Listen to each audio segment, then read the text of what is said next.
ఆయన సినిమాల్లో ఉన్నా కూడా దానికి బహుశా ఆయన కేటాయించిన సమయం ఇప్పటివరకు 10% సినిమాల కోసం. ఓకే, 14 సినిమాలు 16 సినిమాలు ఆయన ఫోకస్ చేశారు అంతే. ఎక్కువ సమయం ఎప్పుడు కూడా పవన్ కళ్యాణ్ గారు సమాజంలో ఉన్న సమస్యల పైన, మన దేశం గురించి, మన రాష్ట్రం గురించి,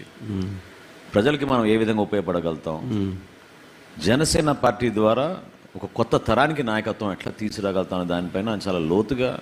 ఎప్పుడించో విశ్లేషించుకుని అధ్యయనం చేసి దాన్ని ట్రాన్స్లేట్ చేసే అవకాశం ఈ సందర్భంగా మనకి కూటమి ప్రభుత్వంలో దొరికింది. సో మొదటి రోజు నుంచి కూడా ఆయన పంచాయతీరాజ్ శాఖ ఎందుకు కోరుకున్నారంటే లోకల్ గవర్నెన్స్ ద్వారా ఎక్కువ మందికి మనం చక్కటి కార్యక్రమాలు చేయొచ్చు, పారదర్శకంగా చేయొచ్చు, ఎక్కడ కూడా డెలివరీ మెకానిజంలో లోటు లేకుండా చూసుకోవాలనే ఆలోచనతో జాతీయ ఉపాధి హామీ పథకం కింద కానివ్వండి,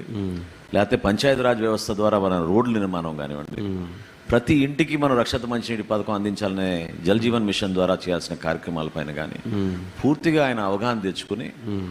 ఎప్పుడు ఊహించని విధంగా ఒక్క రోజున 12,460 పంచాయతీలో గ్రామ సభలు ఏర్పాటు చేసి పబ్లిక్లోనే తీర్మానాలు చేపించి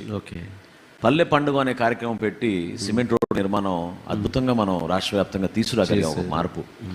సో ముందుగా